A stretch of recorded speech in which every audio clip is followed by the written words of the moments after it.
Oke, kita mulai bahas tentang sensiril ya, tentang masa prapaskah. Saya pikir kita perlu pahami dengan baik ya. Eh, Pertama, masa-masa kita ada kesempatan untuk membaca atau merenungkan teks-teks doa seperti ini ya. Salah satunya memang kita baca tentang Greek Canon. Oke, The Greek Canon Repentance dari Saint Andrew of Crete. Nah, itu ada 4 eh, bagian ya. Nah, kemudian baca juga minggu-minggu sampai minggu Paskah ya. Dan sekarang baca juga ya ini secara dogmatiknya. Misalnya tadi di dalam Greek Canon itu kan kita selalu menyebut pada Sang Bapa, Sang Putra, dan Sang Roh Kudus. Nah, Cyril menjelaskan apa arti Sang Bapa. Nah, ini sebetulnya bisa jadi satu topik menarik. Ya, ada yang ngambil topik ini nggak tentang Sang Bapa? Kemarin ada yang ambil tentang penyalipan, itu boleh. Ya. Topik-topiknya udah ditentuin belum? Ada yang belum dapat topik nggak di sini? Nah, kalau sudah dapat topik, eh, ya hari ini harus kumpulin kutipannya ya. Udah dapat kutipannya? Ya. Oke, sekarang kita baca tentang pengakuan iman Nisea. Butir pertama itu aku percaya kepada Allah, Sang Bapa. Ya. Kalau kita baca lagi pengakuan imannya ya, supaya nggak lupa. Itu ada di pendahuluan ya.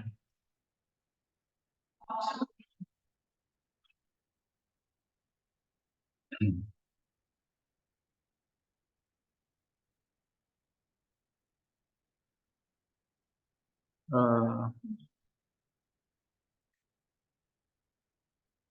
Poin yang pertama apa? Aku percaya, nah, di halaman berapa ini ya?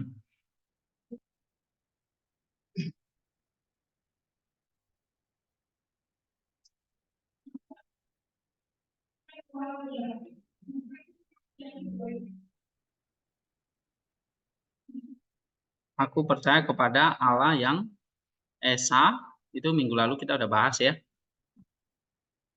Itu Bapa,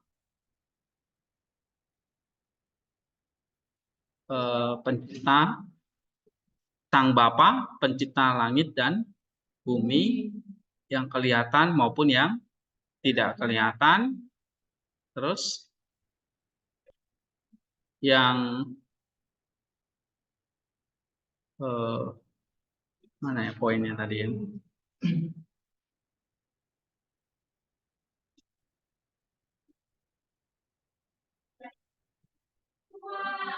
Nah, salah satu poinnya adalah tentang Sang Bapa ya.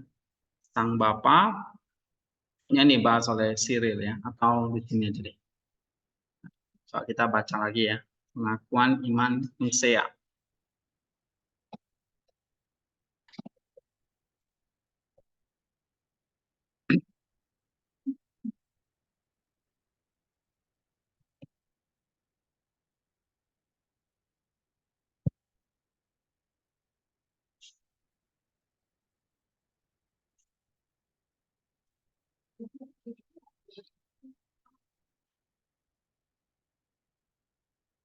Em, saya pernah kasih yang ringkasan yang Cyril kan.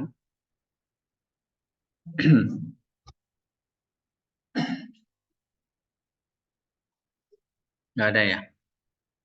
Yang ini loh.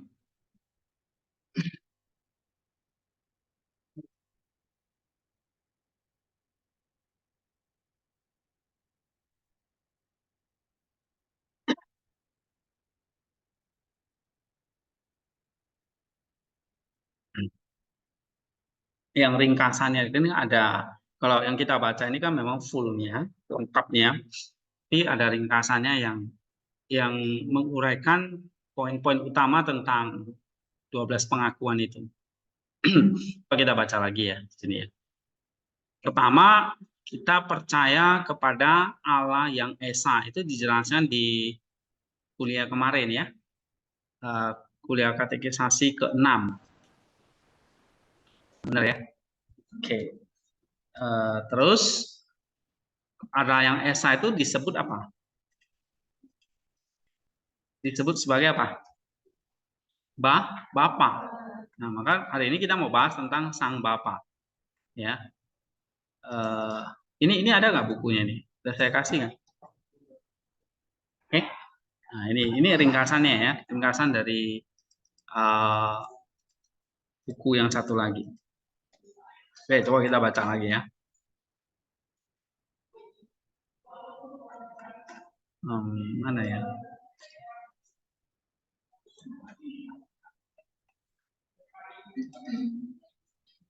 Nah, ini coba baca 1, 2, 3. Aku percaya.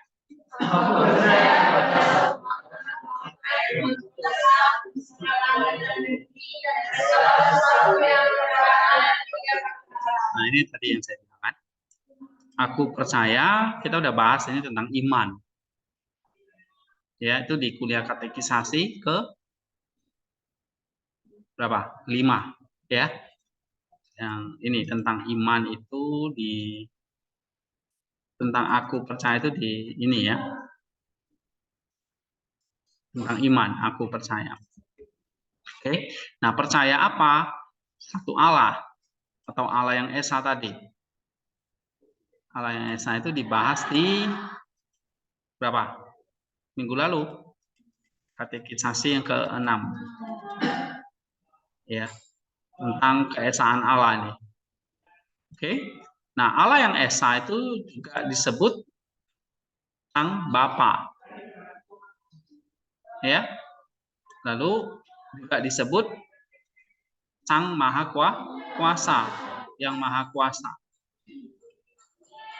Lalu dia adalah pencipta langit dan bumi. Dan lihat predikatnya ya. Dia Allah, aku percaya kepada Allah itu satu, dia disebut Sang Bapa, dia itu Maha Kuasa, dia pencipta. Ya. Pencipta langit dan bumi. Lalu juga termasuk segala sesuatu yang kelihatan seperti manusia ini kelihatan kan? Dan yang tidak kelihatan seperti malaikat. Oke. Nah, jadi dia baik pencipta yang kelihatan, alam semesta ini kelihatan, dan yang tidak kelihatan seperti alam roh atau alam malaikat. Ini poin pertama. Lalu poin kedua, aku percaya kepada satu Tuhan. Jadi bukan satu Allah saja, tapi satu Tuhan. Bukan Bapa, satu Tuhan itu. Tapi siapa? Yesus Kristus. Ya. Jadi kita bedakan penyebutan istilah Allah itu menunjuk kepada Sang Bapa, Tuhan itu Yesus Kristus. Kalau Bapa itu Maha Kuasa, di sini dikatakan dia anak tunggal Allah. Nah, ini kan konsep-konsep ini kalian bisa gali lebih dalam. Tentu di kelas kan nggak bisa dipelajari semua. Gitu ya. Misalnya Allah yang Esa itu disebut Sang Bapa, itu artinya apa? Itu bisa jadi satu paper. Satu Tuhan, yaitu Yesus Kristus, anak tunggal Allah. Terus baca lagi. Dia bukan pencipta, tapi di sini dikatakan apa? Tidak dikatakan pencipta, sorry, tapi dikatakan yang diperanakan dari Bapa sebelum segala zaman. Ya, sebelum segala zaman. Lalu di situ dikatakan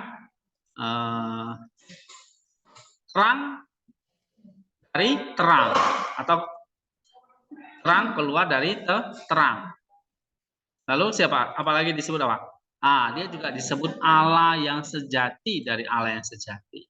Jadi selain istilah Tuhan, Yesus Kristus itu juga disebut sebagai apa? Allah yang sejati.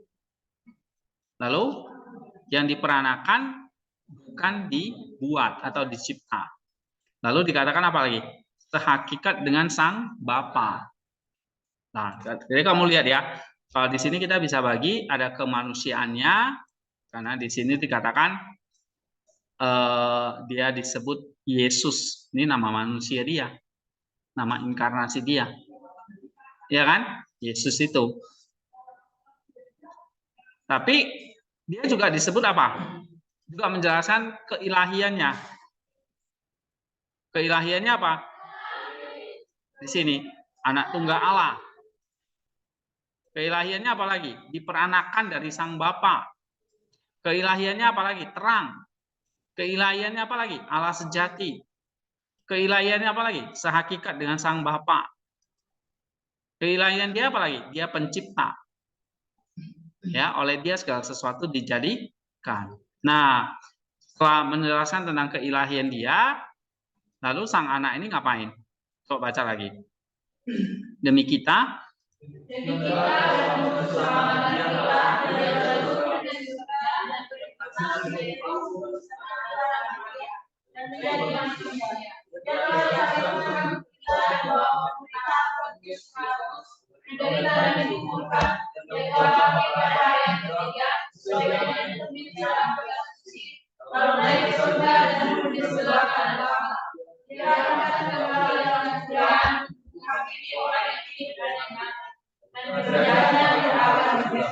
Nah, ini satu paragraf cerita tentang Tuhan Yesus Kristus.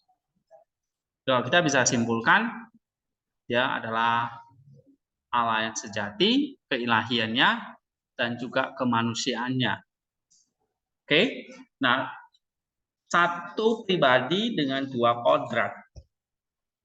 Ngapain dia? Dia datang untuk menyelamatkan manusia.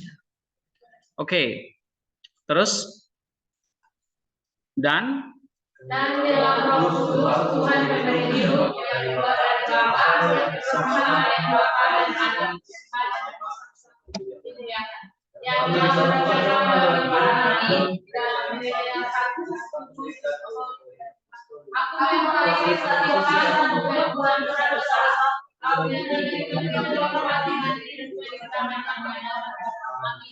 Oke, jadi kalau bisa kita hafal nih ya, supaya nggak lupa. Karena ini adalah simbol iman atau pengakuan iman yang tidak boleh melenceng satu kalimat pun dari sini. Ya, kalau nggak bahaya nih, kita bisa terjerembab dalam ajaran-ajaran yang ya yang benar dikatakan oleh Kristus dalam nubuatnya ya, kalau kita baca dalam Matius 25. Akhir-akhir ini banyak dihebohkan ajaran-ajaran dari Korea saat yang menyusup gereja-gereja. Misalnya Darak Bang itu kau kenal ajaran Darak Bang yang menekankan tentang wahyu akhir zaman gitu. Ya. Nah, itu sudah masuk dalam gereja-gereja. Yang memang pendekatannya tuh sangat baik ya. Tapi nanti ajarannya adalah melanggar poin dari pengakuan iman Israel. Gitu ya. Ada belajar tentang oneness. Oneness itu Yesus itu ya Bapa, Bapa itu Yesus. Roh Kudus itulah Yesus, Yesus itulah Roh Kudus. Jadi tidak ada Allah dengan tiga pribadi itu nggak ada. Allah itu ya satu, itulah yang menampakkan diri dalam wujud Yesus Kristus. Tapi sebelum Yesus Kristus, dialah Allah Bapa. Jadi dia cuma ganti topeng saja. Nah, itu bahaya ajaran-ajaran seperti itu ya. Ini udah banyak masuk ya. Kalau kalian lihat di Instagram, ikuti nggak misalnya atau pernah lihat nggak misalnya himbauan-himbauan tentang ajaran-ajaran. Kita di Korea itu banyak sekali ya. Tidak salah satunya itu Darak Bang. Darak Bang itu artinya kamar di atas. Itu tentang perjamuan akhir Yesus sebelum disalib. Jadi banyak menekankan tentang penginjilan, tentang misi, studi Bible ya, Bible study seperti itu. Pendekatannya komsel-komsel ya. Tapi ajarannya adalah nanti banyak menekankan tentang akhir zaman, ada rapture dan sebagainya. Nah, ini hati-hati ya, tidak sesuai dengan apa yang diajarkan nanti. Nah, jadi ini pagar dogma kita, ini nggak boleh lari nih. Ya, maka ini hanya pagar ya, tapi di dalamnya ya ada banyak interpretasi. Misalnya ada orang percaya kepada Tuhan Yesus Kristus, tapi dia nggak percaya bahwa dia adalah Allah yang sejati. Yang namanya anak tetap dia di bawah Bapak. Berarti dia lebih rendah dari Bapak. Sama kayak kamu kan? Kamu pasti lebih rendah dari bapakmu kan? Nah, begitu. Nah, ada ajaran mengatakan, nah, Arianisme itu mengajarkan, atau saksi Yehova sekarang ya, mengajarkan bahwa anak itu lebih rendah dari sang Bapa. Nah, ini kita nggak percaya. Ya, macam-macam. Ada yang mengatakan Yesus itu ya dia hanya pura-pura memakai tubuh manusia. Jadi dia tidak punya tubuh yang sejati. Ada yang mengatakan bahwa Yesus itu hanyalah manusia biasa. Dia bukan anak tunggal Allah. Dia hanyalah seorang nabi atau seorang guru. Nah, kita nggak percaya bahwa Tuhan Yesus Kristus itu adalah Allah yang sejati. Dia diperanakan, bukan dicipta. Nah, ini kenapa ada kata bukan dibuat atau dicipta? Karena ini pada zaman itu Konsili Nisia itu menegaskan tentang keilahian Kristus melawan ajaran dari Arius. Ini seorang biarawan yang keblinger ya, pintarnya keblinger, akhirnya mengajarkan yang tidak-tidak. Oke. Nah, ini Cyril menentang itu. Nah, sekarang sebelum kita ke ini tentang keilahian Kristus, tentang kristologi ya, kita ke materi tentang Sang Bapa.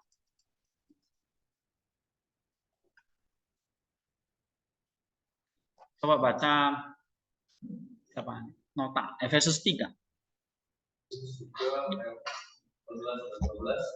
Itulah sebabnya aku sujud kepada Bapa yang daripadanya semua turunan yang di dalam surga dan yang di bumi menerima namanya. Iya, terus tentang Allah sebagai satu-satunya prinsip, kami telah mengatakan cukup kepada kami kemarin.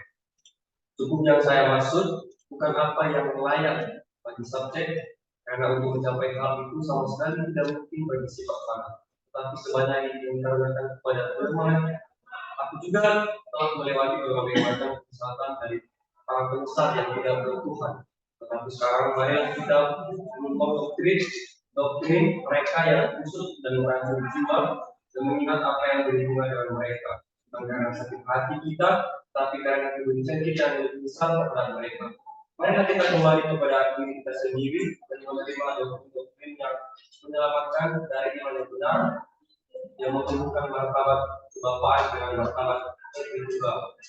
Dan percaya kepada Allah Bapa yang Esa, karena kita tidak hanya harus percaya kepada Allah yang Esa, tetapi juga harus dengan tulus hati menerima bahwa Dialah Bapa dari Anak Tunggal, yaitu Tuhan kita Yesus Kristus. Oke, jadi konsekuensinya apa? Banyak nggak agama mengajarkan tentang Allah yang Esa? Ada banyak. Yahudi, Islam itu mengajarkan Allah itu Esa. Tapi apa bedanya dengan Kristen? Tunggal, terus apa lagi? Kita juga mengatakan Allah kita Esa. Tapi nggak koma, nggak titik. Tapi koma, apa itu? Allah yang Esa yang kita juga sebut sebagai Bapa. Nah, begitu kata Bapa itu muncul, ini mengandung implikasi. Implikasinya apa? Bahwa disebut Bapa berarti dia punya apa? Anak. Itulah Bapa dari anak yang tunggal. Siapa itu? Kristus. Maka siapa bapaknya Tuhan Yesus Kristus? Allah yang Esa, yaitu Bapa. Jadi kita nggak hanya percaya Allah itu Esa doang, tapi Allah itu Bapa. Nah, begitu kita ngomong Allah itu Bapa, berarti dia adalah Bapa dari Tuhan Yesus Kristus. Paham nggak ini semua? Ya. Nah, jadi kita nggak sebut Allah itu Esa doang, tapi juga Bapa yang Esa. Sehingga kita jadi percaya, kita menerima, kita mengaku bahwa dialah Bapa dari anak tunggal, yaitu Tuhan kita Yesus Kristus. Ini konsekuensi yang pertama ini, kita mesti sadar ini. Ya, nih. Makanya kalian baca ini di stabilo gitu. Ya, poin-poin pentingnya ini kan bisa dikutip. Coba baca lagi. Nota. Karena dengan demikian kita akan mengangkat pikiran kita lebih tinggi daripada orang Yahudi yang memang mengakui dalam ajaran mereka bahwa Allah itu Esa. Nah, itu dia. Jadi kita lebih tinggi lagi. Orang Yahudi percaya nggak ajarannya Allah itu Esa? Iya, justru Allah itu Esa. Tauhid. Ya, Allah itu mono, satu. Terus? Sebab bagaimana mungkin mereka sering menyangkalnya dengan kehidupan berhala mereka. Tapi bahwa ia juga adalah bahwa Tuhan kita Yesus Kristus tidak mereka akui dan mereka bertentangan dengan para nabi mereka sendiri yang dalam kitab suci lagi menegaskan Tuhan telah berfirman kepadaku, engkaulah anakku. Di dalam kitab suci lagi, engkaulah anakku. Pada hari ini juga aku memperanakan engkau. Yohanes pasal 2 ayat 11. Nah, itu dia. Jadi kalau Yahudi tidak percaya Allah Esa itu disebut Bapa. Tapi kita percaya dia adalah Bapa dari Tuhan kita Yesus Kristus. Nah, orang Yahudi melanggar nabi mereka sendiri. Nah, itu kata Cyril ya. Terus dan sampai hari ini mereka marah dan memperhitungkan diri mereka melawan Tuhan dan melawan yang lebih beratnya. Karena mereka menyangka bahwa adalah mungkin untuk menjadi sahabat Bapa selain dari pengabdian kepada anak. Dan mereka adalah mungkin untuk menjadi sahabat Bapa selain dari pengabdian kepada anak, dan mereka tidak kebesarannya. Terus? Nah. Ya. Terus? Baca lagi.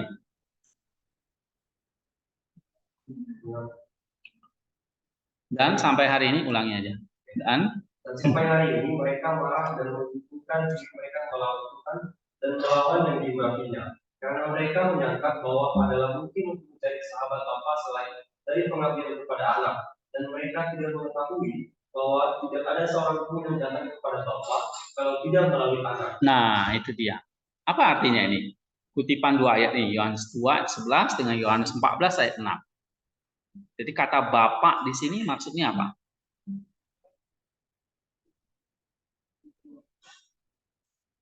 Jadi kalau kita mengatakan Bapak, berarti ada konsekuensi Allah itu memperanakan sang anak.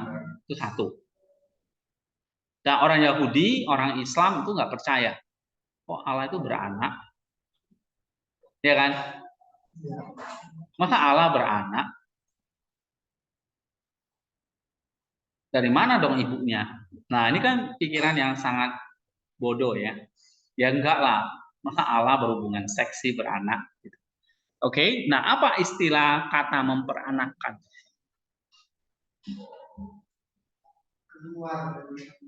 Apa?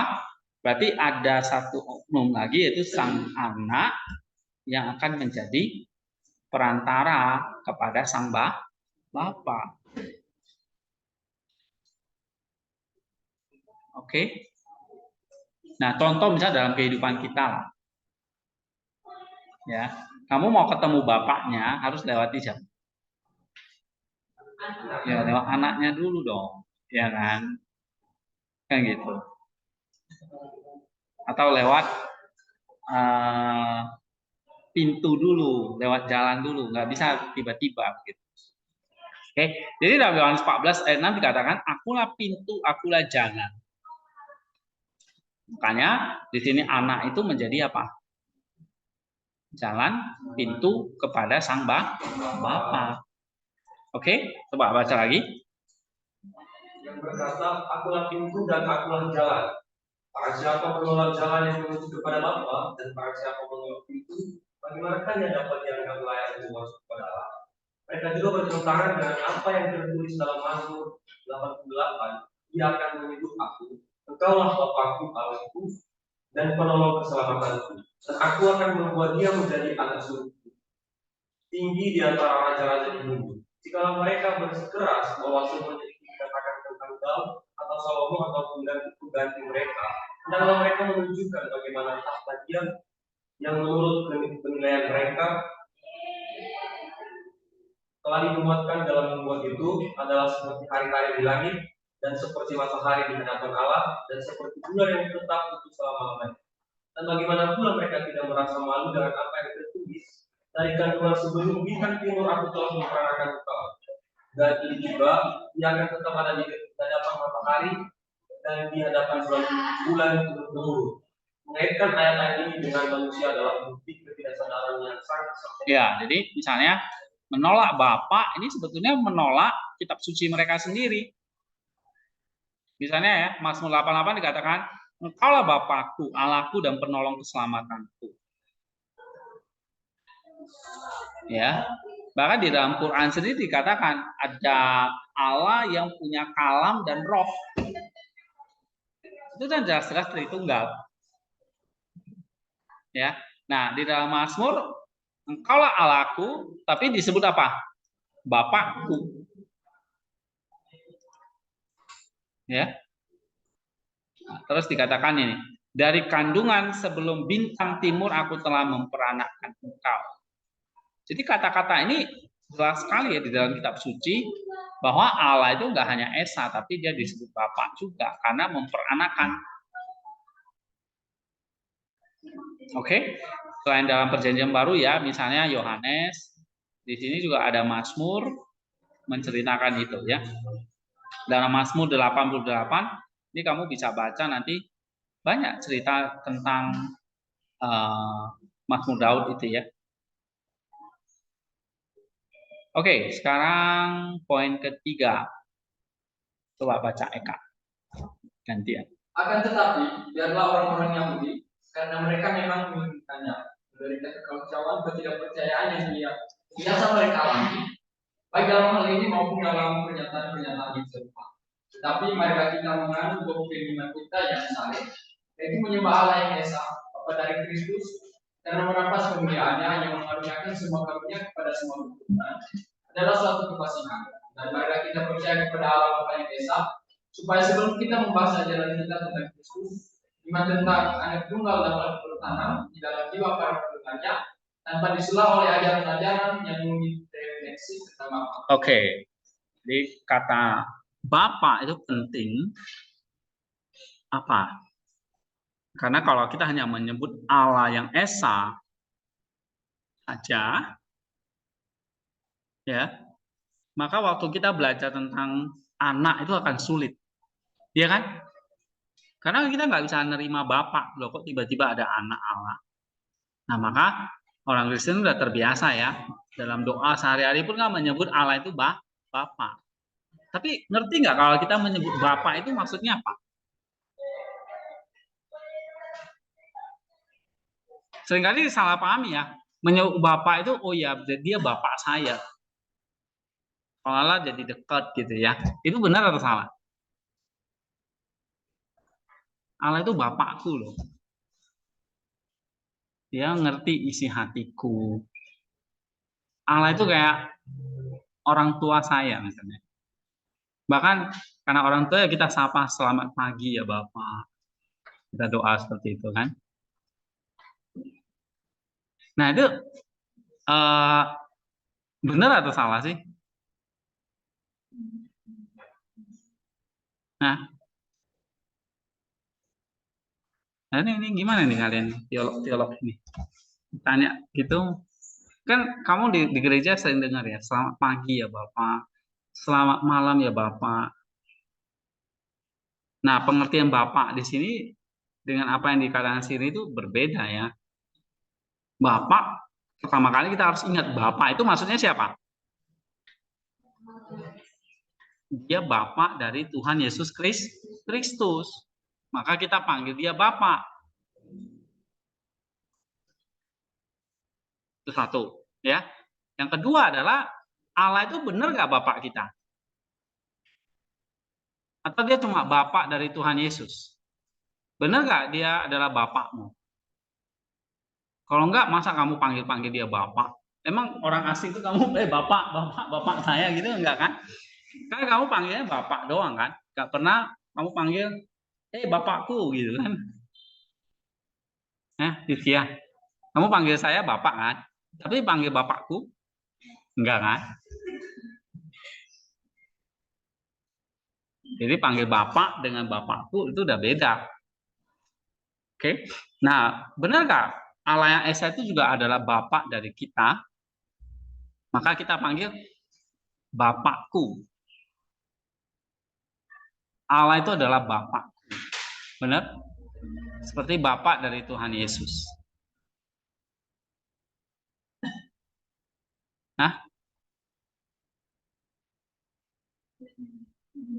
Coba kita lihat ya. Misalnya 1 Yohanes, kita buka.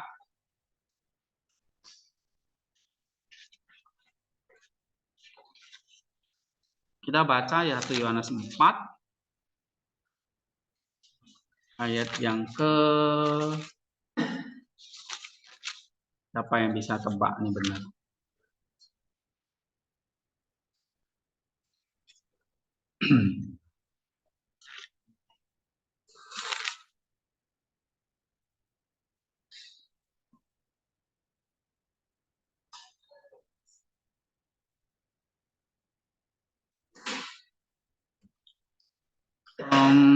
Coba kita baca 1 Yohanes pasal yang ke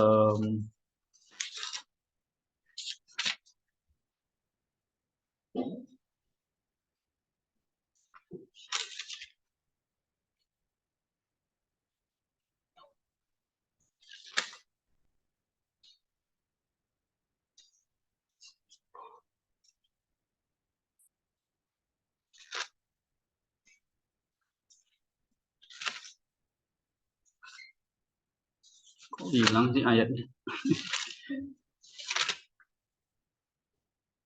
Oke, 1 Yohanes 3 bukan 4 ya. 1 Yohanes 3 ayat yang ke-9. Coba kita baca.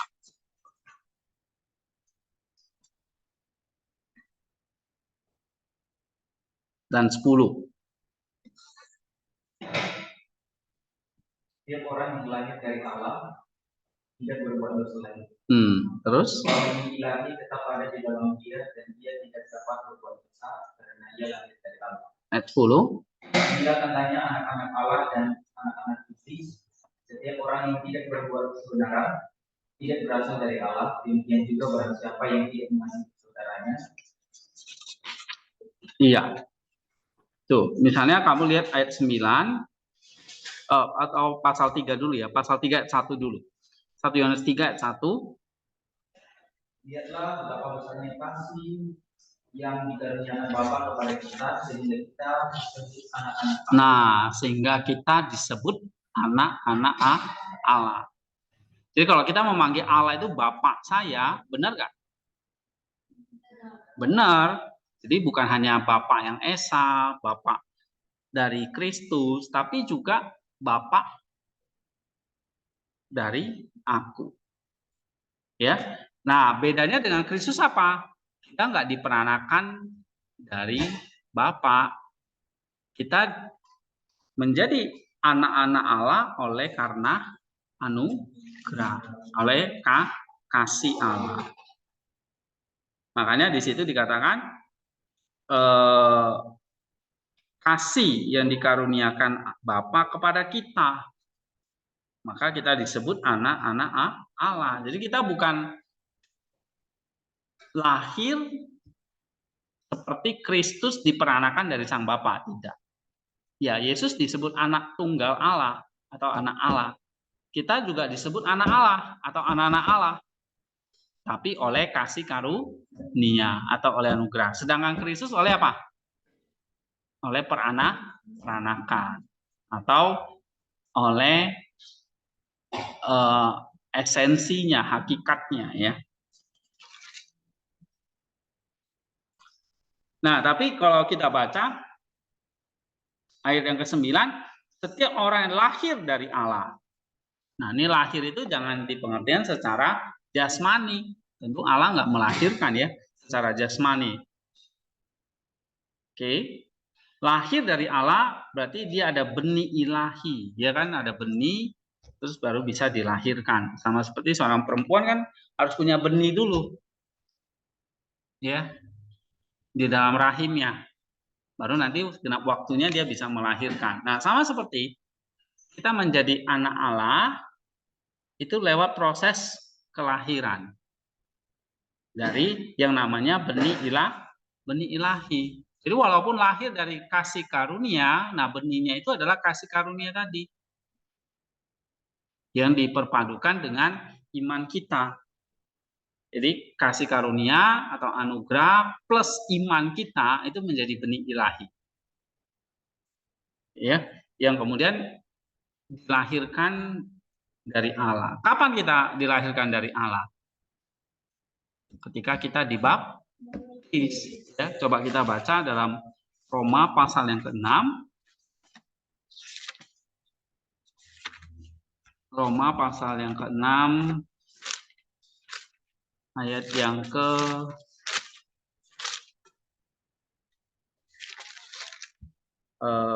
kita baca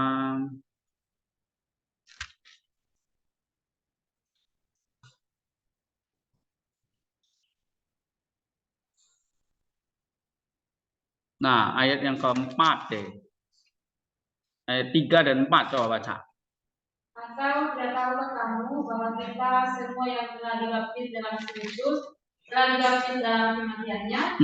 Dengan demikian kita telah dikuburkan bersama-sama dengan Dia oleh baptisan dalam kematian, supaya sama seperti Kristus telah dibangkitkan dari antara orang mati oleh kemuliaan Bapa, demikian juga kita akan hidup dalam hidup yang baru. Nah, dilahirkan dalam hidup yang baru. Artinya apa? Lahir baru. Nah, itulah jadi anak Allah. Jadi kapan kamu dilahirkan kapan kamu disebut anak Allah? Setelah kamu lahir baru, lahir dulu baru disebut anak kan? Gitu. Nah, lahirnya adalah pada saat peristiwa baptisan. Oke? Nah, ini tambahan. Nah, maka di sini dikatakan ya. Jadi kalau kita berdoa tadi, Allah yang Esa, Bapa dari Kristus. Jadi pemahaman kita pertama-tama adalah Bapa itu adalah Bapa dari Tuhan Yesus. Baru Bapa dari kita. Ya. Nah, seringkali kita nggak ngerti ya, Bapa itu dikiranya tadi. Ya. Bapa dalam pengertian di sini adalah Bapa dari Kristus. Apa bedanya anak Allah kita dengan anak Allah Kristus itu? Bedanya anak Allah itu diperanakan dari sang Bapa, dia memang keluar atau berasal dari sang Bapa secara hakikat esensi. Ya. Sedangkan kita disebut anak Allah oleh karena apa? Kasih karunia, ya. Coba baca yang keempat. Nama Bapa dengan menyebut gelar itu menunjukkan pemikiran tentang anak. Sama seperti orang yang menyebut nama anak langsung berpikir tentang Bapa. Nah, itu jelas ya. Jadi kalau kita sebut Bapa mengandung pemikiran apa? Anak. Jadi kalau Bapa berarti ada anak. Anaknya siapa? Yesus Kristus. Oke, terus? Sebab jika seorang bapa, pastilah ia bapa dari seorang anak. Dan jika seorang anak, pastilah ia anak dari seorang bapa. Karena itu, dari perkataan kami ini, dalam satu Allah, Bapa yang Maha Kuasa, pencipta langit dan bumi dan segala sesuatu yang kelihatan dan yang tidak kelihatan, dan perkataan kami di sini pula, dalam satu Tuhan Yesus Kristus, jangan sampai ada orang yang dengan tidak sopan menyangka bahwa yang diperanakan itu lebih tinggi derajatnya daripada langit dan bumi. Karena itulah sebelumnya kami menamai Allah sebagai Bapa, supaya dengan memikirkan Bapa, kami pada waktu yang sama memikirkan anak. Sebab di antara anak dan Bapa tidak ada sesuatu pun yang lain yang tidak ada pada Bapa. Nah, ngerti nggak itu? Apa poin pentingnya di sini? Pentingnya menyebut Allah itu sebagai Bapa apa? Langsung mengingat dia adalah Bapa dari satu Tuhan Yesus Kristus. Apa artinya ini?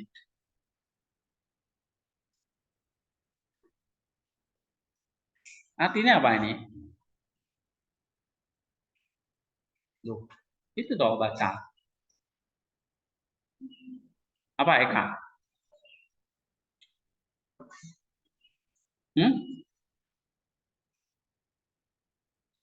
Lihat, Bapak itu satu, anaknya itu satu. Ya kan? Berarti tidak ada yang lain di antara mereka kan? Di antara anak dan Bapak tidak ada sesuatu pun yang lain. Jadi sumber dari sang anak itu siapa? Sang Bapak. Oke? Nah, terus jangan sampai ada orang yang dengan tidak sopan menyangka bahwa yang diperanakan siapa? Yesus kan? Itu lebih tinggi derajatnya daripada langit dan bumi. Karena itulah sebelum menamainya kami menamai Allah sebagai Bapa. Nah, jadi kalau kamu lihat ini ya, dalam satu Allah, Bapa yang Maha Kuasa, ada pencipta langit dan bumi. Belum disebutkan nama Yesus dulu. Tapi nama Bapa ini jelas mengimplisit ada siapa? Anak. Ada siapa? Anak, yaitu Kristus, Yesus Kristus. Baru di sini dikatakan pencipta langit dan bumi. Gitu. Ya. Sehingga di sini dikatakan bahwa yang diperanakan itu apa? Lebih tinggi derajatnya daripada yang dicipta. Jadi kalau mengatakan oh anak itu juga berarti dicipta sederajat dong dengan langit dan bumi, ya itu keliru. Karena Bapak dan anak ini udah satu kesatuan. Mereka lah yang mencipta langit dan bumi. Itu maksudnya. Oke?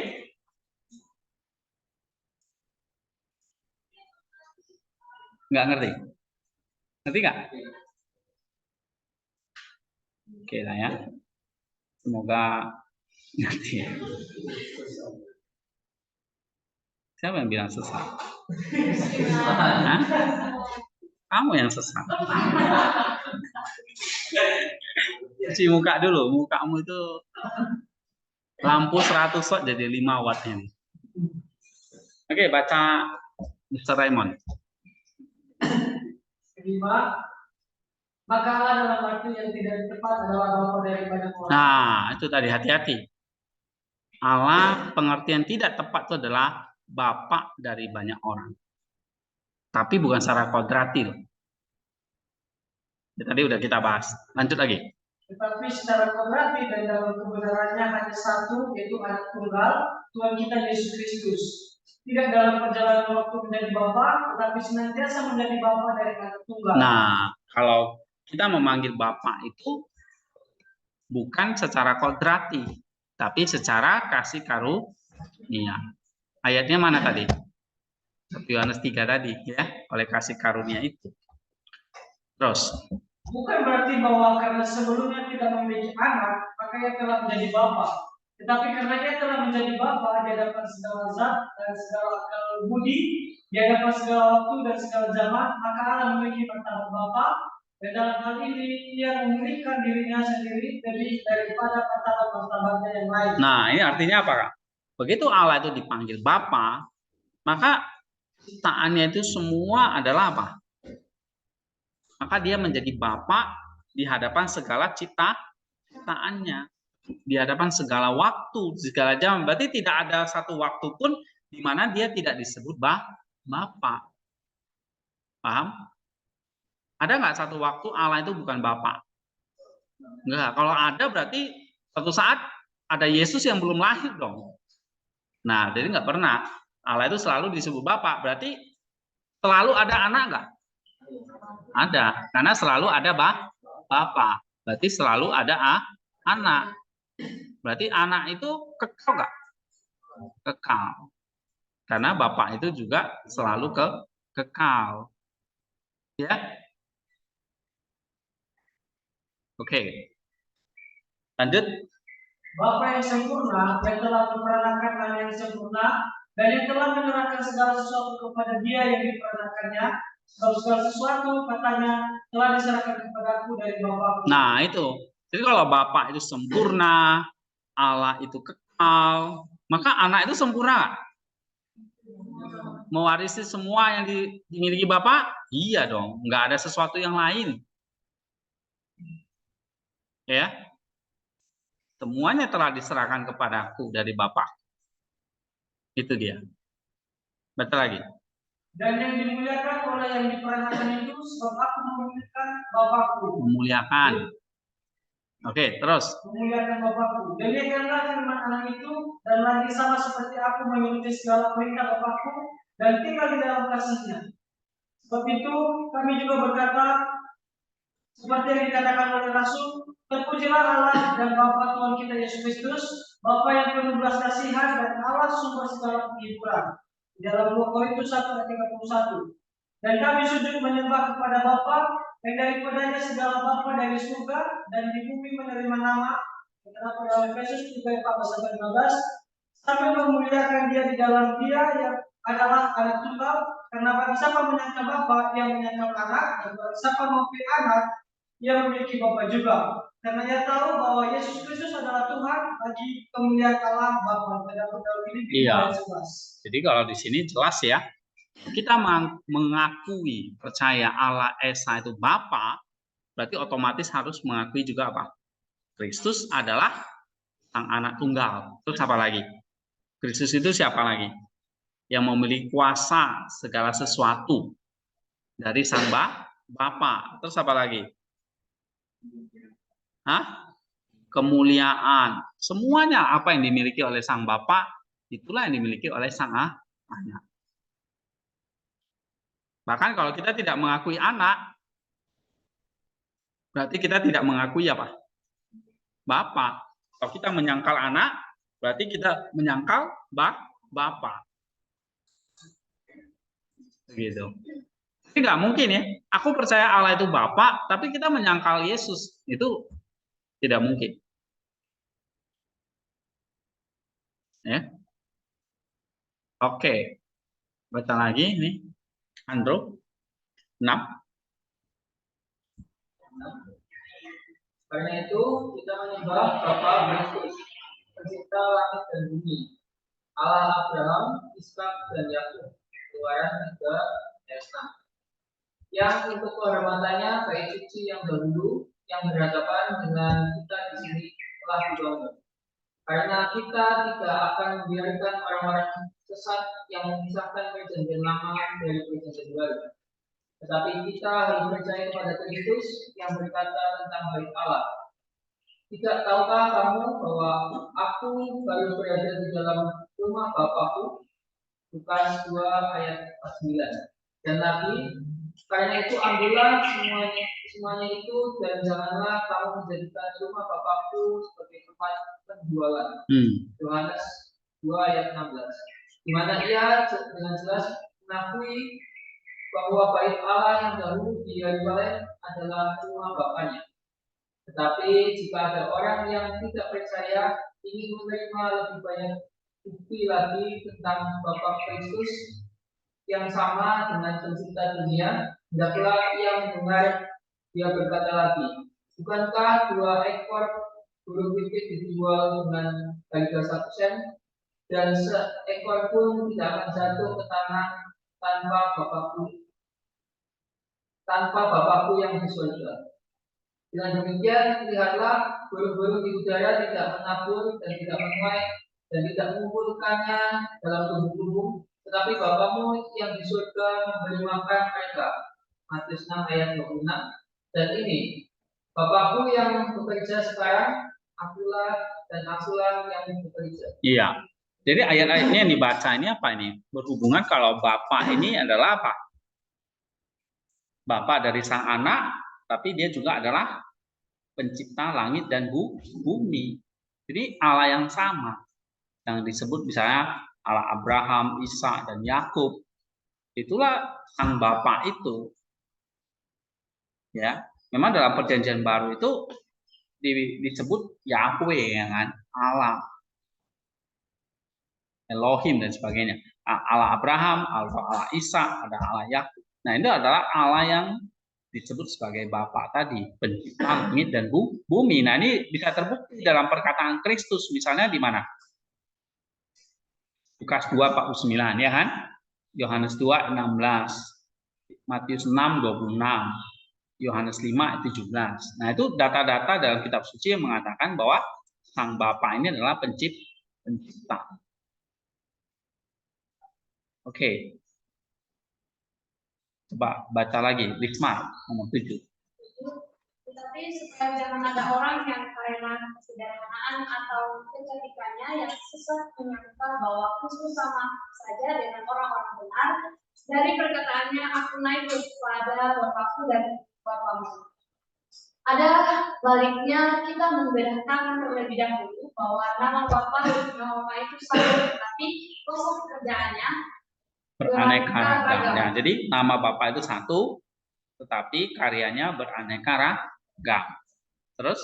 Dan Kristus sendiri yang mengetahui hal ini telah mengatakan dengan jelas, aku pergi kepada Bapakku dan Bapamu. Tidak mengatakan kepada Bapa kita, tetapi membedakan. Membedakan. Kenapa kok dibedakan? Kok Yesus nggak mengatakan, aku pergi kepada Bapa kita? Tapi dia katakan, pada Bapakku dan Bapakmu. Nah, ini coba baca lagi. Dan mengatakan terlebih dahulu apa yang pantas bagi dirinya kepada Bapakku yang berdasarkan kodrat, kemudian menambahkan dan Bapakmu yang berdasarkan pengangkatan. Jadi kalau Bapakku berdasarkan apa? Kodrat. Bapakmu tadi pengangkatan, diangkat, diadopsi gitu ya. Oke, terus? Karena betapa tingginya hak istimewa yang kita terima untuk mengatakan dalam doa-doa kita, Bapa kami yang ada di surga, namun karunia itu adalah kasih setia. Nah, itu. Jadi kalau kita mengucapkan Bapa kita, boleh nggak? Atau Bapa kami, Bapa saya? Ya bisa. Tapi berdasarkan pengangkatan atau kasih karunia. Oke. Karena kita menyebut dia Bapa. Dia Bapa bukan karena secara kodrat diperankan oleh Bapa kita yang di surga, tetapi karena kita telah dipindahkan dari perhambaan kepada kedudukan sebagai anak oleh kasih karunia Bapa melalui Anak dan Roh Kudus. Maka kita diperkenankan mengatakannya dengan penuh cinta kasih yang tak terlukiskan. Oke. Ini baca kalian ini ya. Ini akibatnya ini nggak pernah baca buku. Baca kok salah-salah. Ya. Baca Alkitab dari Kejadian sampai Wahyu. Pasti lancar kamu. Ini Stania juga ya. Oke. Apa yang bisa kita kutip di sini? Bapakmu dengan bapakku. Bapakku apa bedanya? Nah, kalau kita menyebut Bapa kami yang di surga, berarti itu secara kodrati atau secara pengangkatan? Pengangkatan. Tapi kalau kita mengatakan Bapa dari Tuhan Yesus Kristus, berarti itu secara kodrati. Secara pengangkatan itu maksudnya apa di sini? Kita sudah dipindahkan dari perhambaan kepada kedudukan sebagai anak oleh kata kasih karunia. Tadi 1 Yohanes 3 tadi, ya. Oke. Coba baca manner nomor 8. Tapi jika ada orang yang ingin mengetahui bagaimana kita memanggil Allah sebagai Bapa, hendaklah ia mendengarkan Musa, guru yang sangat baik itu, yang berkata, bukankah Bapamu sendiri yang telah membeli engkau, dan yang telah menjadikan engkau, dan yang telah menciptakan engkau?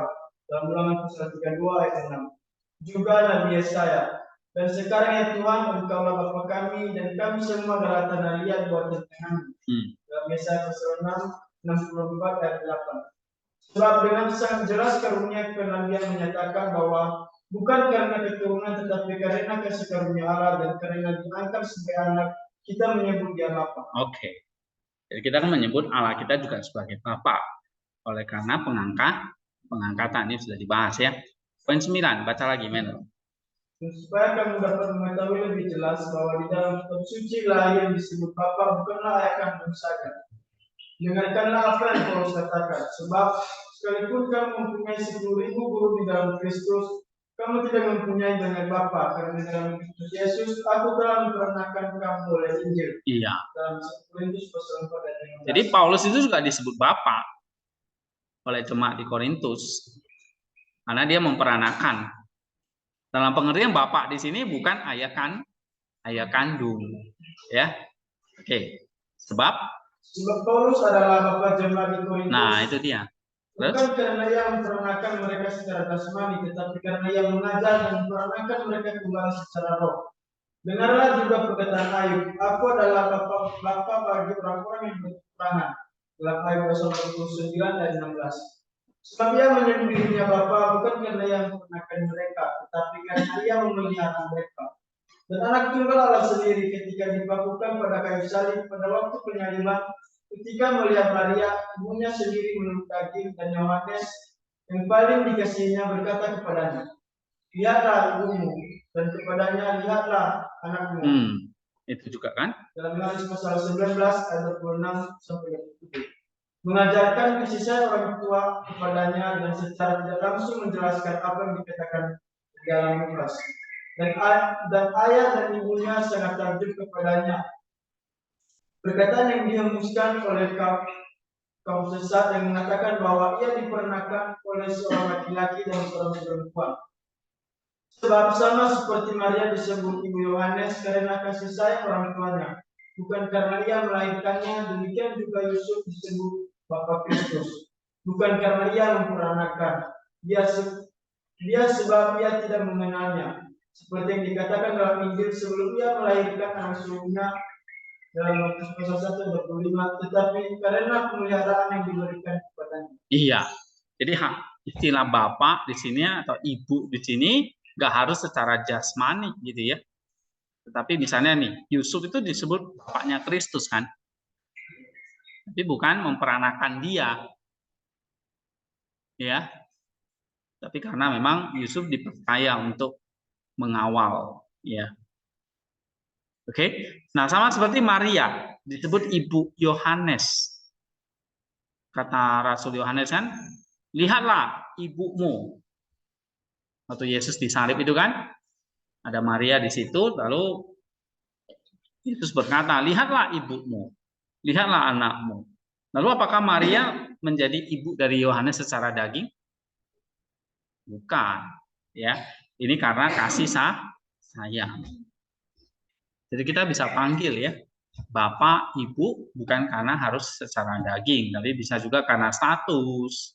Kayak kamu panggil saya bapak, karena secara status. Atau secara penghormatan, ya kan? Nah, saya panggil kalian apa misalnya? Hah? Dodol. Oke. Artinya ada secara penghormatan, secara kasih sayang, atau secara status. Ya. So, kita baca satu lagi, nomor 10. Nih, Ibu Jessica.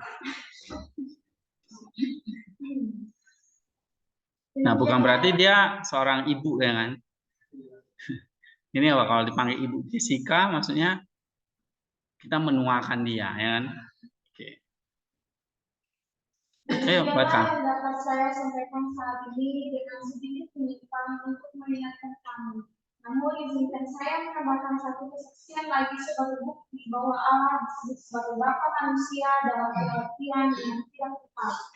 Karena ketika dalam kitab Yesaya Allah disebut sebagai Bapa, sebab Engkaulah Bapa kami sekalipun Abraham tidak mengenal kami. Yesaya 63 ayat 16. Dan Sarah tidak bersusah payah bersama-sama dengan kami.